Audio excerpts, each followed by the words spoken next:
শুভেচ্ছা আমন্ত্রণ খেলাধুলা নিয়ে ইন্ডিপেন্ডেন্ট টেলিভিশনের নিয়মিত আয়োজন যত খেলায় সাথে আছি সাইদ সাদিয়ার। শারজাহ সিরিজের দ্বিতীয় টি-20তে বাংলাদেশের দেয়া 206 রানের টার্গেটে ব্যাট করছে আরব আমিরাত। এখন পর্যন্ত সংগ্রহ বিনা উইকেটে 56 রান। টসের ব্যাটিংয়ে নামে বাংলাদেশ। তানজিদ তামিম শুরু থেকে ঝোড়ো ব্যাটিং করেছেন, লিটন খেলেন সাবধানে। 25 বলে 50 তানজিদের, এরপরে সগির খানের শিকার হয়ে ফেরেন 59 করে। অধিনায়ক লিটন থামেন 40 রানে, শান্ত আউট হন 27 করে। এরপর হৃদয়ের ঝোড়ো 45 রানে 200 পার করে বাংলাদেশ। জাওয়াদুল্লাহ নেন 3 উইকেট। সিরিজে যোগ হয়েছে আরেকটি টি-20। একই ভেন্যুতে বুধবার শেষ ম্যাচ খেলবে দুই দল। প্রথম টি-20 জিতে এগিয়ে টাইগাররা।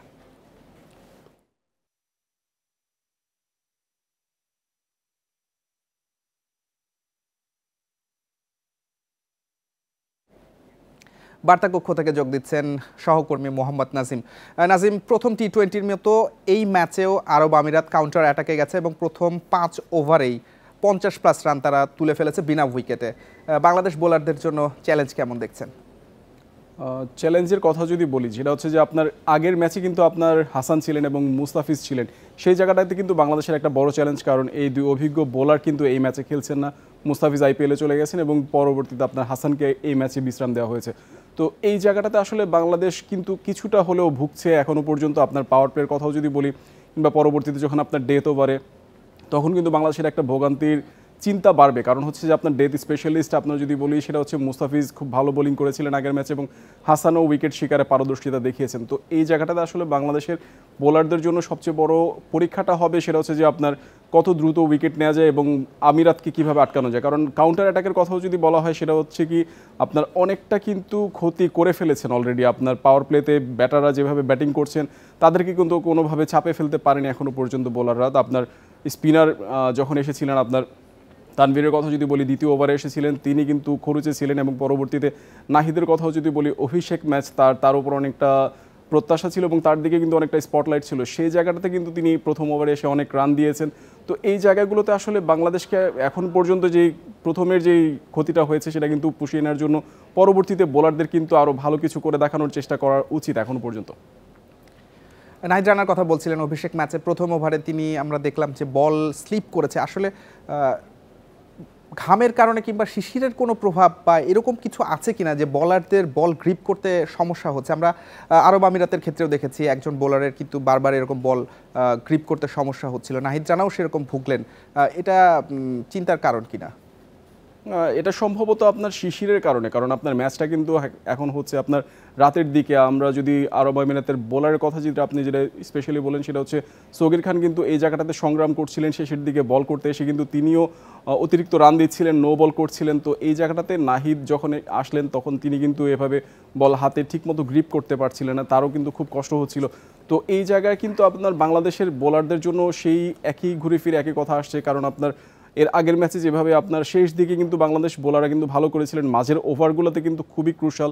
এই ওভারগুলোতে যদি বাংলাদেশ বোলাররা যদি এখন পরিকল্পিত কিছু বোলিং করে থাকে, কিংবা আপনার রিশাদের কথা যদি বলি, রিশাদকে আপনার এই ম্যাচে খেলানো হচ্ছে, রিশাদের উপর দিকে একটু নজর থাকবে। কারণ আপনার মিডল ওভারে তাকে কিন্তু দায়িত্বশীল বোলিং করতে হবে। কারণ আপনার আমিরাতের ব্যাটারদের যদি যত এই ওপেনিং থেকে শুরু করে আপনার টপ অর্ডারের ব্যাটারদের যদি একটু চাপে রাখা যায়, তখন কিন্তু বাংলাদেশ হয়তো বা ম্যাচের নিয়ন্ত্রণ কিছুটা নিজের পক্ষে নিতে পারে। কিন্তু এখন পর্যন্ত পাওয়ার প্লেতে যদি আমরা বলি, সেটা হচ্ছে যে আপনার বিনা উইকেটে কিন্তু আপনার আমিরাত কিন্তু দারুণ গতিতেই ছুটছে। তো সেই জায়গাটাতে কিন্তু আসলে বাংলাদেশের জন্য চিন্তা, কারণ আপনার বোলিং দিয়ে কিন্তু তেমন কিন্তু এখনও পর্যন্ত কার্যকারিতা দেখাতে পারেনি। তো সেই জায়গায় রিশাদের এবং পাশাপাশি যদি বলি আপনার বাকি যে বোলিং ইউনিট আছে, সেটা হচ্ছে যে আপনার পরবর্তীতে আপনার যদি সাকিব আছেন, তানজিম সাকিব, তাকেও কিন্তু ভালো কিছু করে দেখানোর একটা সুযোগ থাকবে।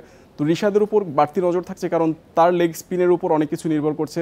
কারণ এই উইকেটে কিন্তু আপনার পরবর্তীতে এখন পর্যন্ত বল যেহেতু গ্রিপ করতে কষ্ট হচ্ছে, তার উপর একটু নজর থাকবে বেশি করে। কারণ আপনার উইকেট সে যদি নিতে পারে, তখন পরবর্তীতে একটু চাপে রাখা যাবে আমিরাতকে। আমরা একটু বাংলাদেশের ব্যাটিংয়ে ফিরতে চাই। নাজিম, লিটন কুমার দাস অধিনায়ক হিসেবে তার রেকর্ড রান তিনি করেছেন, আজ 40 রান করেছেন 32 বলে 10 রানে জীবন পেয়ে। 32 বলে 40 রান এই ম্যাচ সিনারিওতে কতটুকু কার্যকর ছিল? কারণ সেই সময় তানজিদ তামিম বেশ ঝোড়ো ব্যাটিং করছিলেন। লিটনের কথাও যদি বলি, যে আমরা তানজিদ তামিম যেভাবে শুরু করেছিলেন সেটা কিন্তু ঝোড়ো একটা ব্যাটিং শুরু করার পর তার ব্যাটে কিন্তু মানে বদলে যাওয়ার ইঙ্গিত দেখা গিয়েছিল, কারণ প্রথম ম্যাচে তেমন একটা ভালো কিছু করতে পারেনি। লিটনের কথাও যদি বলি, লিটন আসলে কি বড় কোনো ইনিংস খেলতে পারছিলেন না, সেটা কিন্তু লম্বা সময় ধরে। আমরা যদি গেল উইন্ডিজ সফরের দিকে একটু তাকিয়ে দেখি, তখন কিন্তু আপনার 3টা ম্যাচেই কিন্তু তিনি ব্যর্থ হয়েছিলেন। তো সেই জায়গাটা কিন্তু আসলে লিটনের উপর প্রত্যাশার চাপ বেশি ছিল, কারণ আপনার তার স্ট্রাইক রেটও যদি দেখেন আপনি 32 বলে 40, 125 স্ট্রাইক রেটে কিন্তু তিনি ব্যাটিং করেছেন। তিনিও কিন্তু বেশ একটা সাবলীল ছিলেন না। আপনার যখন থেকে শুরুতে আপনার 10 রানে জীবন পাওয়ার পর যেমন একটা ব্যাটিং কিংবা সাবলীল ব্যাটিংয়ের কথা বলা হচ্ছিল, যে আপনার টি-20তে যেরকম স্ট্রোক প্লে করার যেরকম একটা চান্সেস দেখা যায় কিংবা অপরচুনিটি সে সেভাবে ক্রিয়েট করতে পারেনি। তো সেই জায়গাটাতে আসলে লিটনের উপর বাড়তি প্রত্যাশার চাপ, কারণ হচ্ছে সে নেতৃত্ব নেওয়ার পর তারও প্রমাণের একটা সুযোগ ছিল যে আসলে সে ব্যাটিংয়ে কতটুকু দলকে এগিয়ে নিতে পারে। সেই জায়গাটাতে কিন্তু এখনও পর্যন্ত তার উপর মানে তাকে নিয়ে চিন্তা কিন্তু এখনও কাটেনি, কারণ আপনার ব্যাটিংটা যেভাবে সাবলীলভাবে করার দরকার ছিল, কারণ এখান থেকে কিন্তু আপনার পাকিস্তান সফরের প্রস্তুতি নেওয়া হচ্ছে। তো সেই জায়গাটাতে কিন্তু তৃতীয় ম্যাচে কিন্তু ভালো কিছু তার কাছে আশা করা উচিত। অবশ্যই, যেহেতু সিরিজটা আরও এক ম্যাচ বেড়েছে এবং বুধবার সেই ম্যাচটা, আমরা সেই ম্যাচের অপেক্ষায় থাকছি এবং বাংলাদেশ বোলাররা ব্রেক থ্রু দেবেন সেটা আশা করছি। নাজিম আমাদের সঙ্গে যুক্ত হয়েছিলেন, আপনাকে অসংখ্য ধন্যবাদ। পাকিস্তান সফরে বাংলাদেশ দলের নিরাপত্তা নিশ্চিতে সর্বোচ্চ অগ্রাধিকার দিচ্ছে সরকার। সীমান্তবর্তী ভেন্যু বাদ দিতে বিসিবিকে নির্দেশনা দিয়েছে যুব ও ক্রীড়া মন্ত্রণালয়। পিসিবির সঙ্গে আলোচনার পর নির্ধারিত হবে নতুন সূচি। পরিবর্তিত সূচিতে পাকিস্তানকে 3 ম্যাচের সিরিজ আয়োজনের প্রস্তাব বিসিবির। গেল সপ্তাহে বাংলাদেশ দলের পাকিস্তান সফরের সবুজ সংকেত পেয়েছে বিসিবি। পিসিবির পরিবর্তিত সূচির প্রস্তাব অনুযায়ী 27 মে থেকে 5 জুন পর্যন্ত 5 ম্যাচের টি-20 সিরিজ খেলবে দুদল। তবে এখনও নতুন সূচি নিশ্চিত করা হয়নি। ভারত পাকিস্তান সংঘাতের প্রভাব পড়ে দুদেশের দ্বিপাক্ষিক সিরিজে। এবার ক্রীড়া উপদেষ্টা জানালেন দলের নিরাপত্তায় বিশেষ নির্দেশনার কথা। আমরা বিসিবিকে একটা নির্দেশনা বা দিয়েছি যাতে সীমান্তবর্তী স্টেডিয়াম যাতে অ্যাভয়েড করা যায়। সেক্ষেত্রে বিসিবি এখন পাকিস্তান ক্রিকেট বোর্ডের সাথে কথা বলে যতটা নিরাপদভাবে এই সফর শেষ করা যায়। পাকিস্তান সফর নিয়ে খেলোয়াড়দের মধ্যেও ছিল শঙ্কা। পিএসএল থেকে উড়িয়ে আনা হয় রিশাদ ও নাহিদকে। এবার 5 ম্যাচের সিরিজ 3 ম্যাচে কমিয়ে আনার প্রস্তাব বিসিবির। বাংলাদেশ দলের পাকিস্তান সফর ছাড়াও বিসিবি থেকে নিয়ম অনুযায়ী এনএসসির গেট মানি আদায়ের বিষয়েও কথা বলেন উপদেষ্টা। প্র্যাকটিস হয়ে গেছে যে নিয়ম না মানা, এবং নতুন করে যখন আবার সেগুলো রিইনস্টেট করতে যাওয়া হয় তখন একটু অভ্যস্ততার কারণেই আমার মনে হয় যে একটু গড়িমসি বা এই বিষয়গুলো থাকে। তবে আশা করছি যে এটা হবে না। এদিকে দীর্ঘ সংস্কার কাজের পর জাতীয় স্টেডিয়ামে বাংলাদেশ সিঙ্গাপুর ফুটবল ম্যাচ নিয়ে দর্শকদের আগ্রহ দেখে নতুন পরিকল্পনা করছে সরকার। ফুটবল জাগরণ ছড়িয়ে দিতে ভবিষ্যতে দেশের বিভিন্ন ভেন্যুতে আন্তর্জাতিক ম্যাচ আয়োজনের কথা ভাবা হচ্ছে।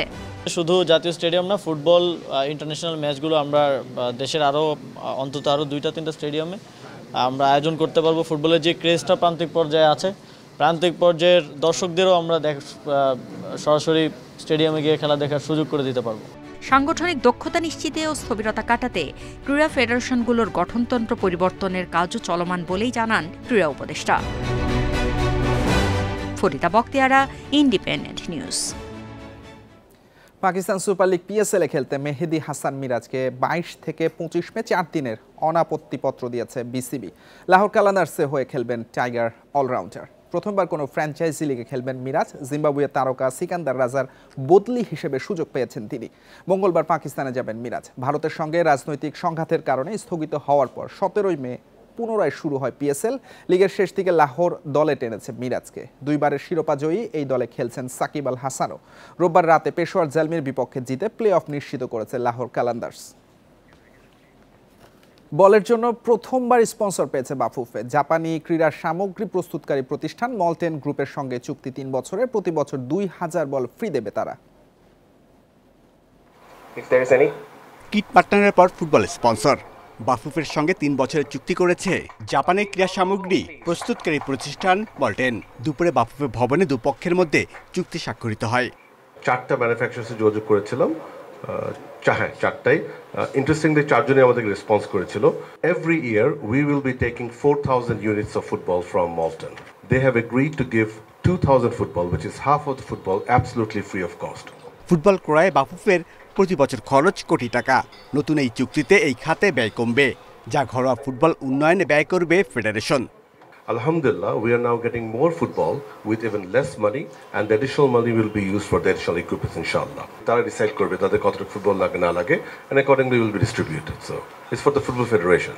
Definitely clubs are pabe, district pabe, বিভিন্ন tournaments use hobe. So it's for federation. এদিকে রবি সানডে সুপার ক্যাম্পেইনের আওতায় গ্রাহকদের জন্য থাকছে বাংলা সিঙ্গাপুর ম্যাচ দেখার ভিআইপি টিকিট জেতার সুযোগ। রোববার বাফুফের সঙ্গে সংবাদ সম্মেলনে এই ঘোষণা দিয়েছে রবি। Shamim Ahmed, independent news, Dhaka.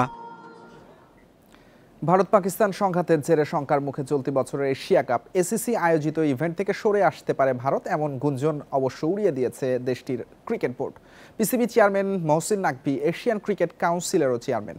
মূলত সে কারণেই এসিসির সব ইভেন্ট থেকে সরে যাবে ভারত, এমন খবর দিয়েছিল দেশটির গণমাধ্যম। তবে এসিসির ইভেন্ট থেকে সরে দাঁড়ানোর কোনো সিদ্ধান্ত হয়নি জানিয়েছে বিসিসিআই।